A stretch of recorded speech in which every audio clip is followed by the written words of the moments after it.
apa yang kita makan, tapi lebih banyak penyakit disebabkan oleh apa yang memakan kita. Saya ulang lagi, ini bisa dijadikan pegangan.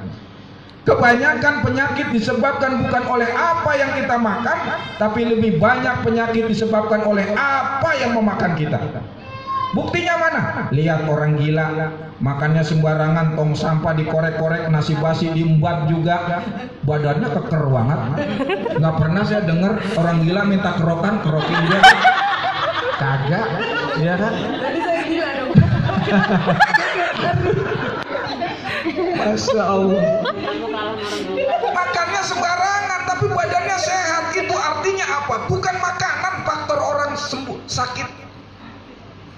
Ilmu kedokteran paling enggak, menurut dokter yang modern, paling banyak 20% makanan itu pengaruhnya. Selebihnya apa? Pikiran, hati kita.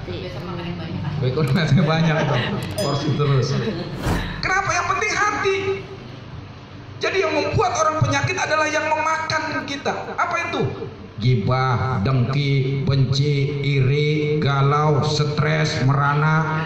Itu yang membuat kita. Makanya mohon maaf, orang yang banyak yang di rumah sakit itu rata-rata ya, tidak semua. Rata-rata karena hatinya gelisah, khawatir, bermasalah.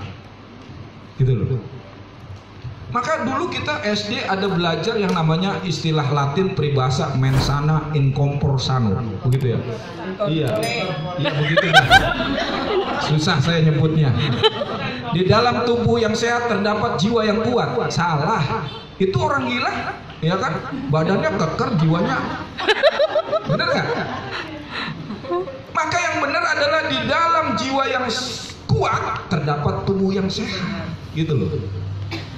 Itu dengan cara apa? Membersihkan hati. Yang paling hebat menjadi pemaaf.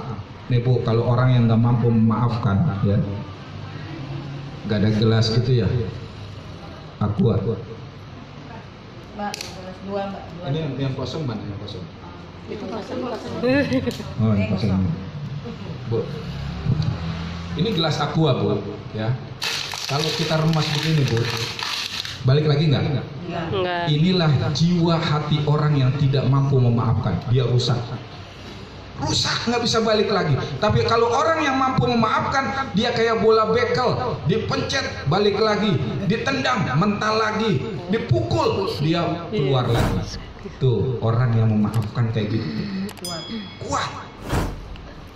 Kalau gelas segini Bu, ya, kita kasih garam 1 sendok, asin nggak? Asin. Masa sih? Bismillahirrahmanirrahim.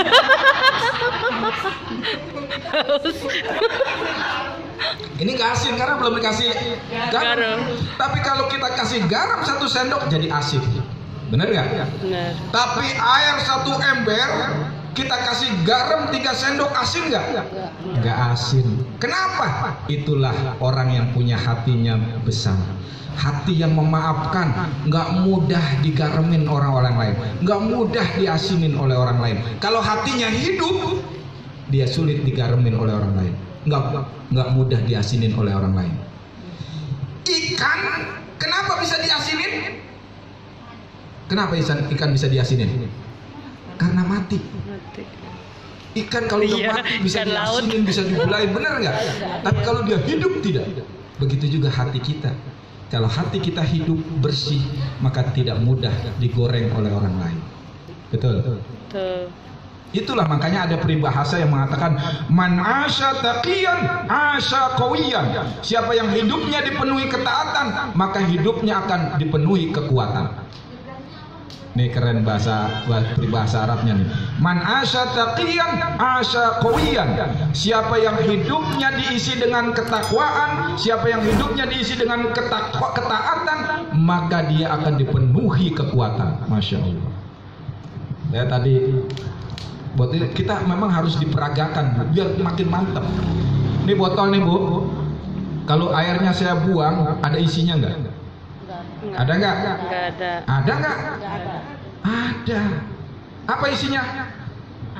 Angin, oksigen, udara. Buktinya apa? Kalau kita masukin ke air dia blubuk-blubuk, ada yang keluar. Betul nggak? Itu artinya apa? Kalau air yang kita buang, udara yang masuk. Kalau air yang kita masukin, udara akan keluar. Hidup begitu. Kalau kita isi yang positif, yang jelek akan hilang. Kalau isi ketaatan, kemaksiatan akan pergi. Makin taat kita, makin jauh kemaksiatan. Tapi orang yang di hidupnya kemaksiatan terus, maka jauh dari ketaatan. Itu. Jadi hati seseorang tidak bisa diisi oleh dua hal. Kalau dia baik hatinya, yang jelek akan pergi. Kalau selalu positive thinking, maka dijauhkan dari negative thinking. Begitu. Maka sekali lagi, memutuskan menjadi orang pemaaf, maka dia memutuskan hidupnya bahagia. Bu, serius banget ya. Kalau ada orang yang jahat sama kita, Bu, kita boleh melakukan 3 hal, pilihan, boleh 3 pilihan. Orang jahat sama kita, zolim sama kita nih. Yang pertama boleh kita pilih, yang pertama boleh kita balas dengan kejahatan yang sama. Tetapi syaratnya harus setimpal. Mana ayatnya? Wa jazaa'u sayyi'atin sayyi'atum misluha. Balasan atas kejelekan dibalas dengan kejelekan yang sama. Kalau orang jahat sama kita, boleh kita balas dengan kejahatan yang sama, tapi syaratnya harus setimpal. Cuma kita kalau balas lebay. Bener nggak? Bener nggak? Kayak anak kecil dipukul sekali dia balas 2 kali, yang dibalas 2 kali balas 3 kali, akhirnya ribut. Bener nggak gitu? Maka pilihan ini jangan kita ambil, susah. Bener nggak? Kalau kita ambil yang rugi siapa? Kita sendiri. Dua-duanya, ya kan? Karena orang yang kita balas bakalan balas apa enggak? Balas juga. Balasannya setimpal atau lebih? Lebih pasti. Maka yang rugi dua-duanya. Maka saya sarankan nggak usah diambil pilihan yang ini.